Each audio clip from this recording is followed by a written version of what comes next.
Si alguna iniciativa estuvo claramente vinculada con las ideas del progreso, del desarrollo y del crecimiento del país, fueron los institutos tecnológicos y, por cierto, también toda nuestra sede universitaria. La gran virtud que tuvo don Enrique es que no dudó en encabezar el proceso y el empuje transformador y reformista que se generó en la Universidad Técnica del Estado, a la Universidad de USACH. Debiera ser nuevamente la cabeza de un sistema educacional que cubriera todo el país.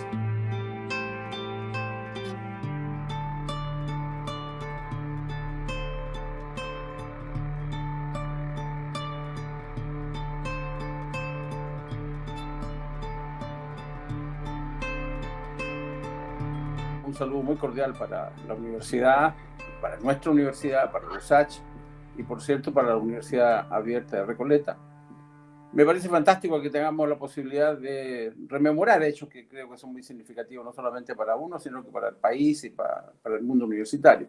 Yo estaba ejerciendo muy bien y tranquilo y con gran entusiasmo prácticamente la conducción de la Consejería Nacional de Desarrollo Social, entidad que fue la sucesora de la promoción popular creada durante el gobierno de Eduardo Frei Montalva.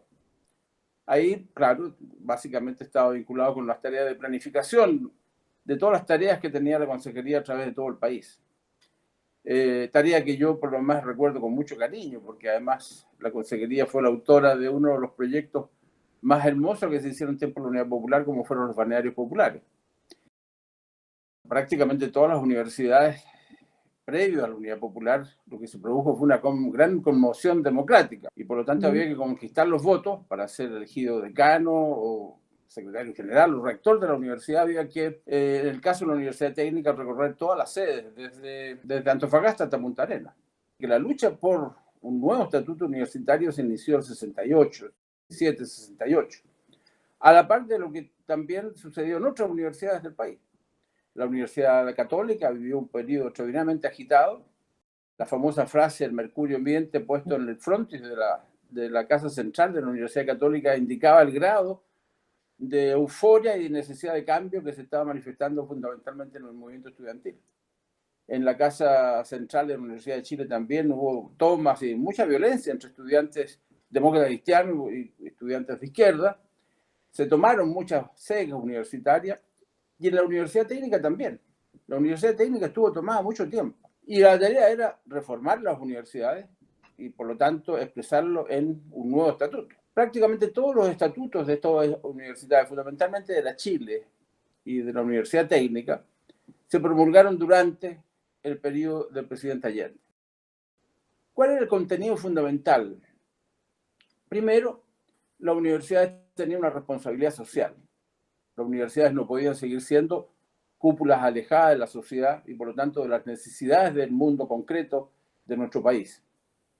Segundo, desde el punto de vista de la extensión, por decirlo en términos antiguos, la idea era que todas nuestras universidades pudieran ir cambiando la composición social que tenían nuestras universidades. Yo diría que no más del 5% de hijos de obreros habían accedido a la Universidad de Chile, la Universidad Técnica del Estado, y mucho menos la Universidad Católica, que era bastante más elitista, por cierto. En otras universidades ya no existían universidades privadas. Por cierto, la Universidad Católica era privada, pero hubo un estatuto especial. La Universidad de Santa María tampoco tenía una cantidad importante de hijos de obreros, y la que más se acercaba a una cierto nivel relativamente aceptable era la Universidad de Concepción, pero no más allá del 8 o 9%. La única universidad que tuvo capacidad para aumentar significativamente la participación del mundo popular en nuestras universidades y en la universidad concretamente fue la Universidad Técnica del Estado. O sea, segunda, la vinculación activamente con el mundo social y enseguida abrir las universidades al mundo popular.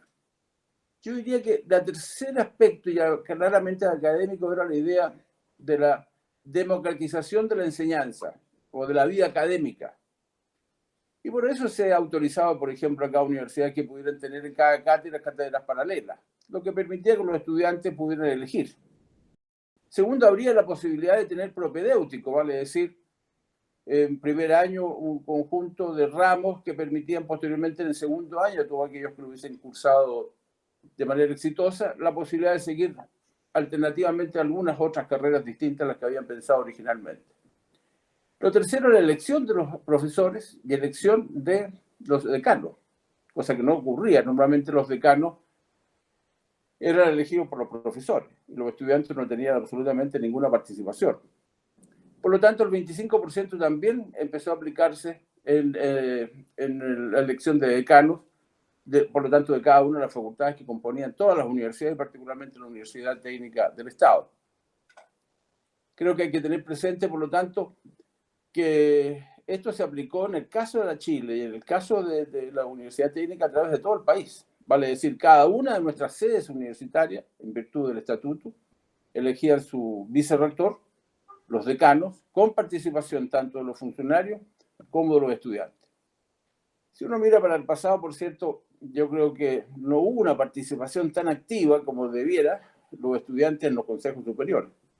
Yo era parte del Consejo Superior, obviamente, y era ministro de Fe, lo que se acordara en el Consejo Superior de la UTE.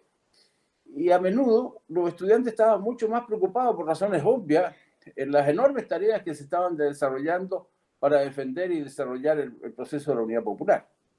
Y por lo tanto no asistían mucho a los consejos superiores de la universidad. Sin embargo, por cierto, siempre se respetó la presencia estudiantil por el 25% en el Consejo Superior de la universidad.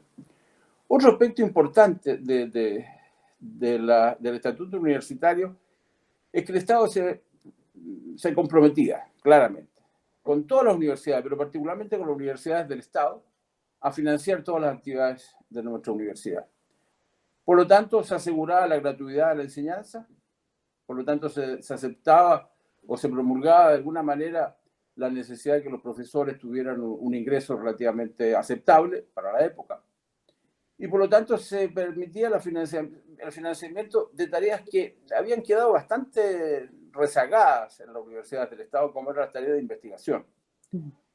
La Universidad Técnica en eso dio un paso gigantesco, gigantesco. Yo siempre he dicho de que en un momento determinado el laboratorio de química que tenía la Universidad Técnica en Santiago era de los más desarrollados de América Latina. ¿Por qué? Porque entre otras cosas habían famosos químicos que habían emigrado de Argentina, que fueron recibidos por la Universidad Técnica del Estado, y eso permitió ir generando una cantidad de químicos tanto orgánicos como inorgánicos que desarrollaron una tarea fantástica. También se creó en ese periodo, gracias al financiamiento que provenía del Estado, el LAM, la licenciatura académica en matemática, que también era de las más importante o significativa, la que tenía mayor presencia en todo el mundo académico del país. Esto se repitió en virtud de estos estatutos universitarios a través de todo Chile, no solamente radicado en Santiago. Cuando se promulgó el estatuto de la Universidad Técnica, lo promulgamos nada menos que con la firma del presidente Allende. Y fuimos con el rector Kirber, con quien hable y otros académicos más, y estudiante, por cierto. Entiendo que estaba Fiel Núñez también en aquella oportunidad, La Moneda, donde el presidente firmó el decreto por el cual se promulgaba el estatuto de la Universidad Técnica del Estado.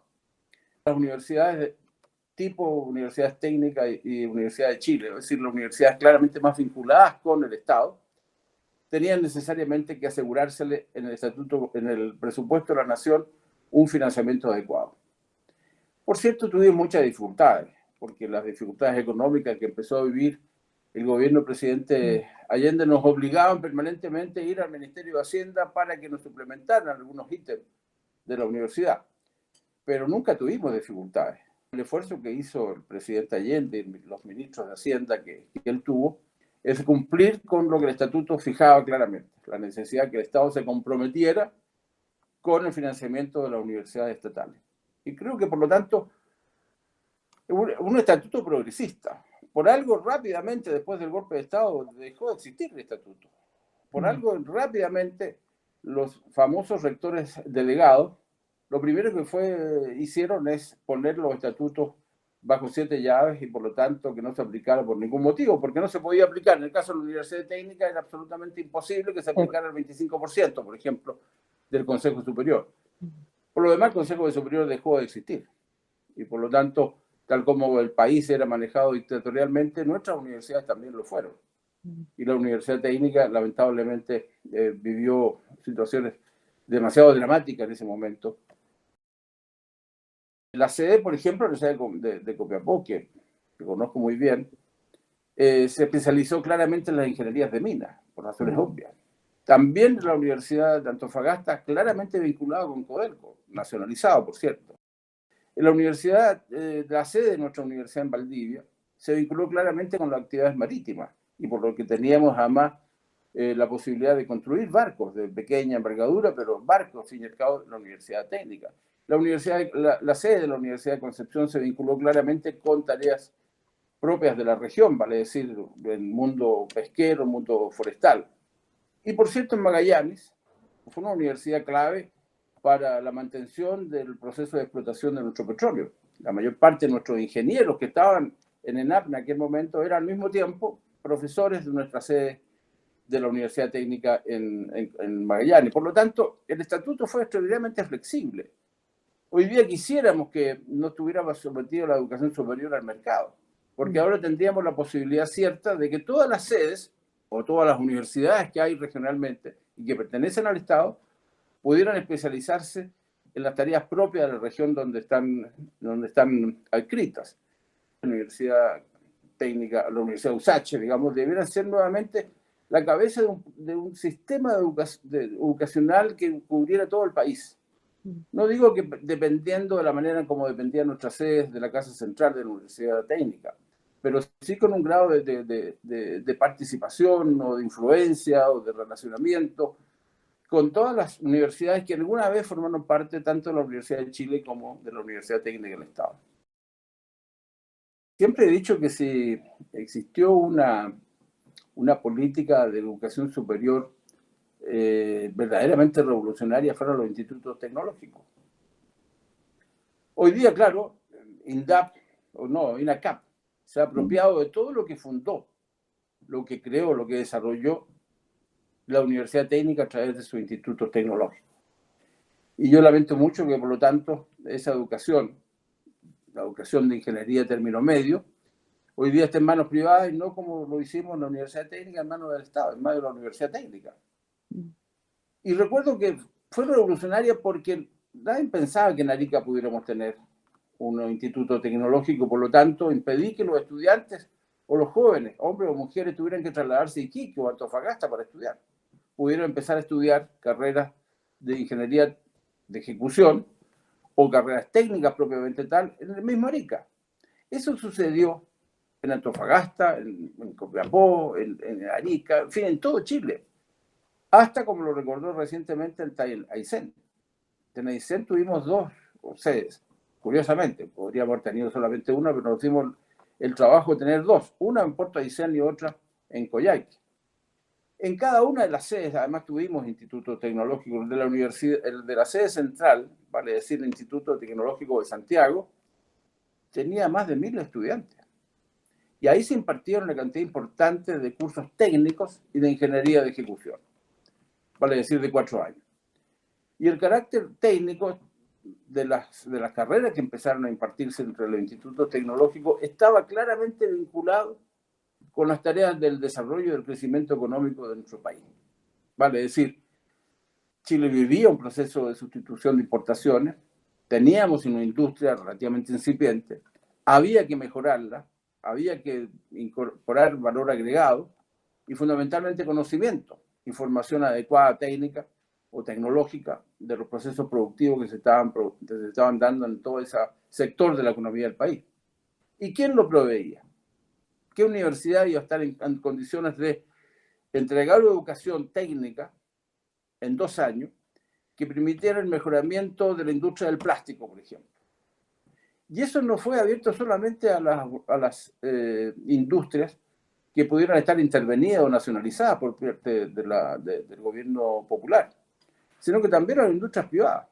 Y pongo el ejemplo del plástico porque la industria del plástico de aquella época era claramente privada, como lo era también la industria Fantuzzi, por decirlo de alguna manera, y recordar que ahí se producían muchas cosas fundamentalmente de aluminio, donde la universidad tuvo la posibilidad de entregar técnicos de altísimo nivel, de modo tal de que la producción de esa industria privada elevara sensiblemente su productividad y la calidad de sus productos. Por lo tanto, yo diría que si alguna iniciativa estuvo claramente vinculada con las ideas del progreso, del desarrollo y del crecimiento del país, fueron los institutos tecnológicos. Y por cierto, también todas nuestras sedes universitarias, que también tenían un grado enorme de regionalización y por lo tanto de vinculación con el medio concreto en donde desempeñaba sus tareas. ¿Por qué fue más exitoso en la Universidad Técnica el proceso de reforma universitaria? Básicamente porque la Universidad Técnica se tuvo la capacidad de generar un conjunto de fuerzas políticas y académicas que ejercieron un nivel de hegemonía muy importante. A diferencia de lo que ocurrió en la Universidad de Chile y en la propia Universidad Católica, en donde las fuerzas antirreformistas tenían una fuerza o una fortaleza enorme. En el caso de la Universidad de Chile, radicado básicamente en la Facultad de Ingeniería y en la Facultad de Medicina, donde los decanos eran personas claramente vinculadas con los sectores más conservadores de nuestro país. Y en la Universidad Católica lo mismo, por razones obvias. Se accedió al proceso de reforma de la Universidad Católica, fundamentalmente por el empuje que tuvieron algunos, muy pocos académicos, entre ellos Fernando Castillo Velasco, y básicamente los estudiantes. Los estudiantes jugaron un papel muy clave en el caso de la Universidad Católica. En el caso de la Universidad Técnica tuvimos fuerza hegemónica, básicamente adhería a los dos partidos más importantes, la Unidad Popular, pero también un conjunto muy, muy significativo de estudiantes independientes, académicos independientes, de funcionarios, pero ahí claramente hubo una fuerza hegemónica clara. En el caso, y la oposición o las fuerzas antirreformistas eran muy pocas, radicadas muy minoritariamente en algunas sedes de la universidad. En Antofagasta y Concepción, me recuerdo que habían sectores antirreformistas con cierto poder, con cierta capacidad de vinculación con el medio universitario. El resto de las universidades estaban todas muy contestes de que era necesario que la universidad diera un paso significativo porque íbamos a tener un proceso de transformación que posteriormente sucedió un día 4 de septiembre de 1970. Porque en 1970 estábamos caminando ya después del fracaso, yo diría, tal vez exagero con la idea de fracaso, pero con el fracaso del gobierno de Eduardo Frei en algunas tareas que se habían comprometido en la Revolución de Libertad. Y por lo tanto, la universidad se preparó sin que, por cierto, por eso pretender de que íbamos a ganar el 4 de septiembre, porque cuando el 4 de septiembre ganamos, teníamos una universidad muy predispuesta a implementar todas las grandes tareas que se propuso el gobierno del presidente Allende. Y por lo tanto no nos costó mucho. O sea, a eso se agrega que teníamos fuerza suficiente, académicos, estudiantes, de socialistas, comunistas, también radicales, por cierto. Eso facilitó mucho las cosas. Algunos han dicho de que esto significó que disminuyéramos notablemente nuestra calidad académica, que la universidad dejó de cumplir su tarea académica de la manera como se le exige a la educación superior. Eso es una mentira enorme, porque conjuntamente con la mayor democratización que vivió la Universidad Técnica, con la conducción acertada que hizo don Enrique de todo este proceso, hizo que la calidad académica se elevara notablemente, notablemente.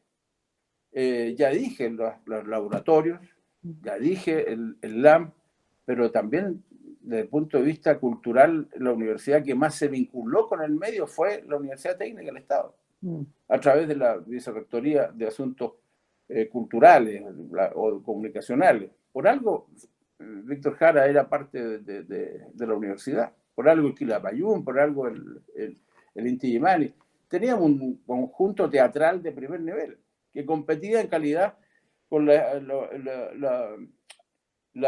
Escuela Experimental Teatro Experimental de la Universidad de Chile y con la de Universidad Católica. Y por algo la Orquesta Sinfónica de la universidad empezó a cumplir un rol muy importante, se trasladó a través de todo el país. Un costo extraordinariamente alto, pero sí valía la pena de llevar la música docta a través de todo Chile. Y por algo En ese aspecto no hubo competencia, por decirlo en términos actuales, no hubo competencia. La Universidad Técnica lejos fue la que promovió más claramente una tarea de penetración en la conciencia cultural de los chilenos. Y en el ámbito académico, no es cierto de que por la vía de que se eligieran los profesores, los decanos, disminuyera la calidad de la educación. Tanto que los indicadores, por ejemplo, de matemáticas, que eran muy negativos en la universidad antes de la reforma, empezaron a mejorarse notablemente. Porque si hay una universidad que requería que sus estudiantes tuvieran una buena formación en matemáticas, era la Universidad Técnica, por el tipo de carreras de ingeniería, tanto ingenierías civiles como en ingenierías de ejecución. Y en otros aspectos también, se avanzó notablemente en la investigación. La Universidad Técnica no investigaba mucho, no tenía esa tarea como lo tenía al nivel de la Católica o de la Chile. Y logramos iniciar un proceso por el cual se constituyeron investigadores de muy altos niveles, Por lo tanto, la reforma no fue un retroceso en la calidad académica en nuestras universidades, y menos en la Universidad Técnica del Estado. Fue un avance, fue un salto cualitativo de enorme importancia para el país. El proceso de reforma universitaria en que empezó a vivir nuestro país no fue producto de la Unidad Popular.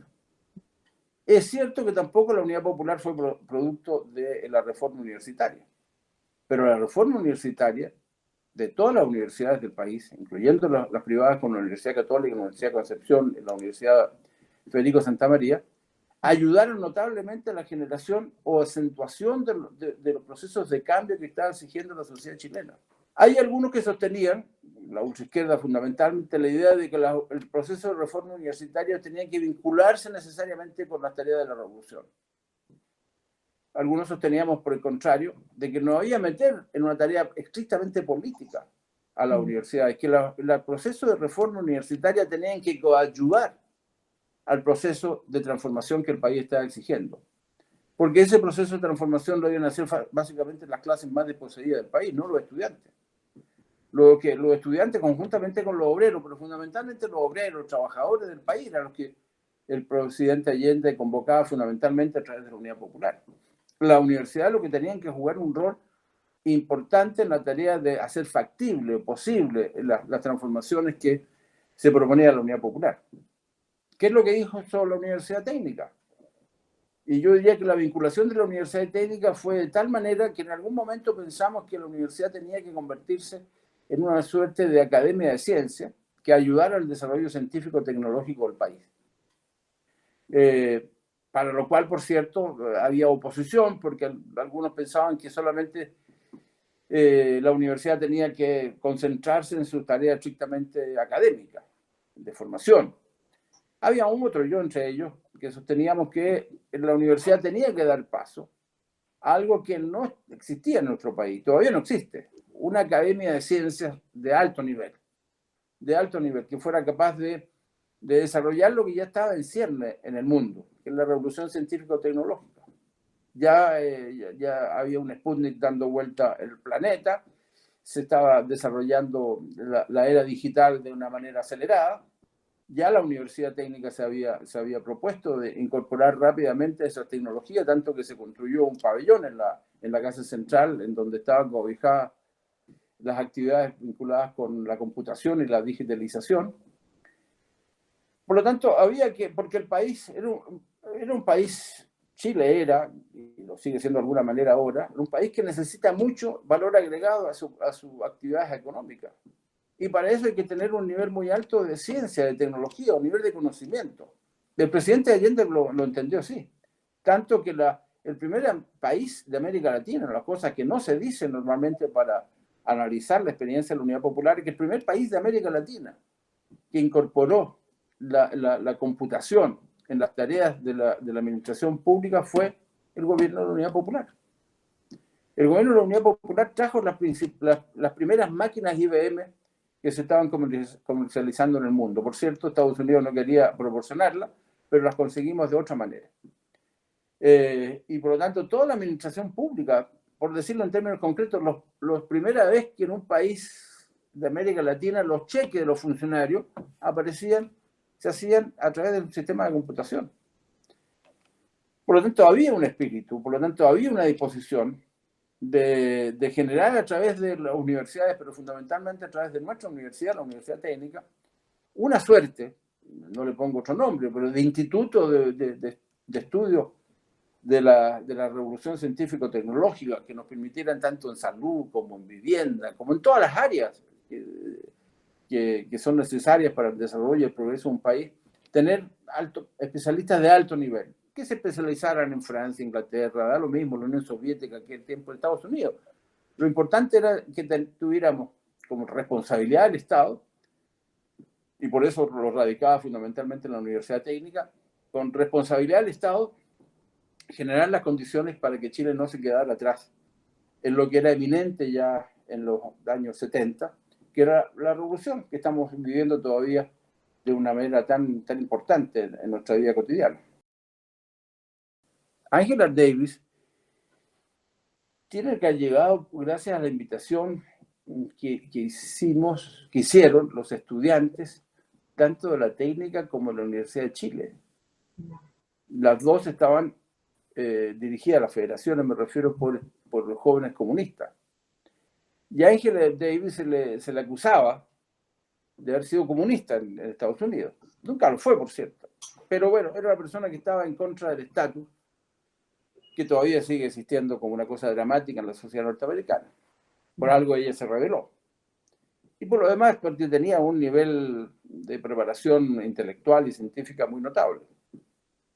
No me recuerdo quién específicamente llevó a Angela Davis, pero fue un momento particularmente importante, como cuando vino Fidel Castro. En el caso de Fidel Castro, porque en las tareas previas a su llegada se discutió mucho con el gobierno cuáles iban a ser las distintas actividades que iba a desarrollar Fidel Castro en Chile.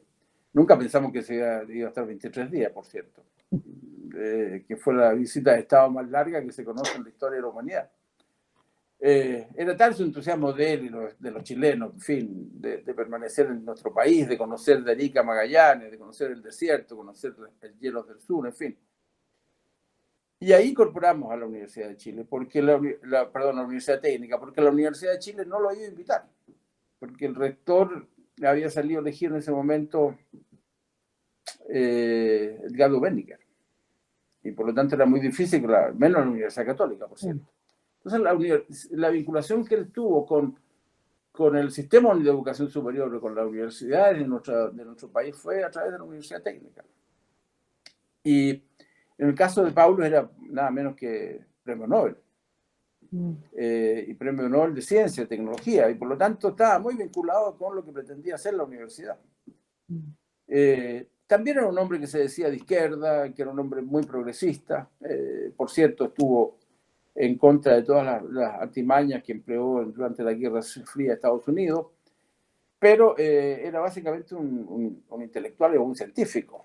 Y le pareció que la universidad, y don Enrique en ese caso, que al parecer lo conocía indirectamente, fue el que más bregó para que él asistiera a la universidad. Bueno, estuvo Allende, también todos los candidatos a algo importante en el país, senadores, diputados, y presidente de la República, por cierto, no tenían ningún problema en ir a la universidad, aunque no lo invitáramos, pero llegaban igual. La gran virtud que tuvo don Enrique es que no dudó en encabezar el proceso. A diferencia de lo que ocurrió con otros académicos y en otras universidades, con la excepción de Fernando Castillo Velasco, don Enrique no dudó de que este era un momento muy importante para que las universidades dieran un salto cualitativo de importancia. Y por lo tanto, ya en lo personal, creo que siempre tuvo la disposición de formar parte de aquel proceso, de aquel empuje transformador y reformista que se generó en la Universidad Técnica del Estado. Y por lo tanto, tuvo líder, lo que es muy importante en todo proceso histórico, siempre es muy importante el liderazgo. Y don Enrique empezó a ejercerlo claramente. Lo empezó a ejercer desde el primer momento, los primeros atisbos del año 68, por distintas razones fundamentalmente políticas. Don Enrique no tenía una vinculación muy activa con la universidad, sin embargo los estudiantes lo lo pidieron, y académicos también, porque era un ingeniero de enorme significación, con gran prestigio. Esa es una primera virtud. Pero la segunda virtud es que sabía lo que había que hacer. No siempre los líderes son capaces de diseñar claramente lo que hay que hacer en un momento determinado. La primera universidad que tuvo posibilidad de tener una señal de canal abierto fue la Universidad Técnica del Estado. No fue la Universidad de Chile ni la Universidad Católica, fue la Universidad Técnica del Estado. Sin embargo, se le entregó a la Universidad de Chile y a la Universidad Católica, por presiones políticas fundamentalmente. En los gobiernos anteriores, por cierto, al de la Unidad Popular. Eso es tan así que la universidad alcanzó a construir un pabellón donde iban a estar los sets, o el set principal de ese canal abierto que iba a tener la universidad.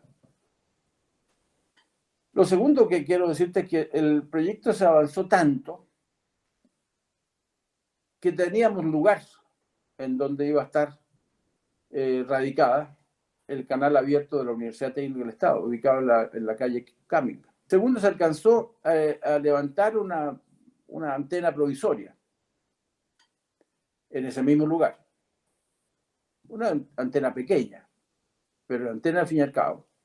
Tercero, es cierto que iba a salir ya definitivamente a finales de septiembre, principios de octubre, pero el día 19 la Universidad Técnica iba a transmitir, a través de imágenes, por cierto, el Te Deum ecuménico de aquel que estaba ya programado por parte del gobierno, como ya lo habían hecho los 19 de septiembre anteriores del presidente Allende. La universidad ya tenía grabado, o teníamos grabado, bastante lo que era necesario poner en la pantalla relacionados con la ceremonia ecuménica. Por cierto, también se hablaba en aquella época que había que adelantarse porque el día 19, por ser el día de la parada militar, se iba a producir el golpe de Estado, porque veníamos ya teniendo información de que era bastante probable que tuviéramos un golpe de Estado. Ya lo habíamos tenido en junio, con la sublevación del coronel Super, que llegaron hasta La Moneda, y que fueron desarmados gracias a la conducta del general Prat. Ya teníamos, por lo tanto, ese antecedente, que habían inquietudes, por decirlo de alguna manera, al interior del ejército y de las Fuerzas Armadas en su conjunto. Pero teníamos la voluntad de sacarlo el 19 de septiembre. Tanto que algo que yo no he contado mucho, pero el día domingo o lunes 10 de septiembre, en la casa de la familia Rovira, tuvimos los primeros atisbos del golpe de Estado que se iba a producir en Chile al otro día. Estábamos discutiendo ¿qué? Una delegación socialista, una delegación comunista. Estábamos discutiendo cómo poníamos en marcha el canal de televisión. Por el lado de los socialistas estaba yo y Eduardo Castro, que era decano de la Facultad de Educación. Por el lado comunista estaba Rovira y otra gente más. Y la discusión era quién era el director del canal, quién era el gerente, en fin, discusiones menores.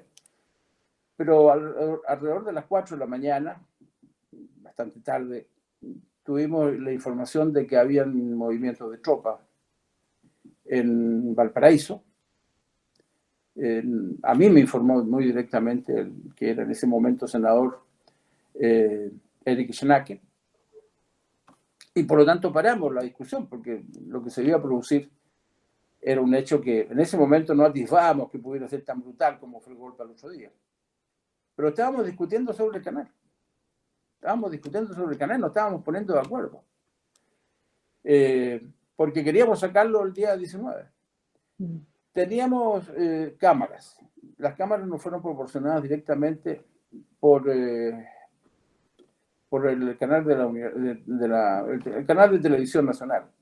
Algunas cámaras que estaban en desuso, o por lo menos que no las iban a utilizar, estaban comprometidas, no alcanzaron a llegar a Camin, pero estaban comprometidas por el director en ese momento del canal nacional de televisión, que era el Pedro Olivares. Era nada menos que él, que murió en La Moneda el otro día, el que nos había prometido entregarnos material. De modo tal de que si hay cosas que no lograron materializarse y que lamento mucho que no haya sido posible, fue el canal de la Universidad Técnica, que merecidamente tenía que tener la universidad, porque de pronto porque era una universidad nacional, igual que la Universidad de Chile, mucho más que la Universidad Católica, y por lo tanto teníamos la posibilidad de irradiar ese canal a través de todo el país, de Antofagasta por lo menos hasta Magallanes. Teníamos un lugar físico donde iba a funcionar.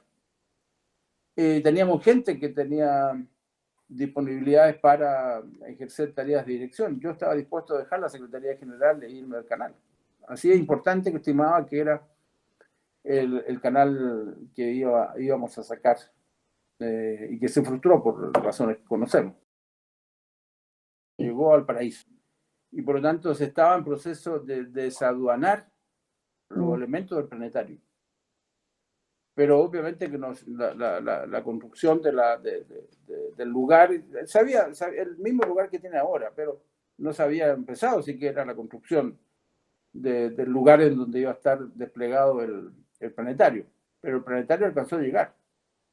El planetario era de tecnología alemana, tanto de la RDA como de la Carl Zeiss, que en ese momento se disputaban las dos Alemanias. De modo tal que era de un altísimo nivel. Pero lo que recuerdo es que se estaba en proceso de desaduanar los elementos del barco que traía el planetario, alcanzó a llegar.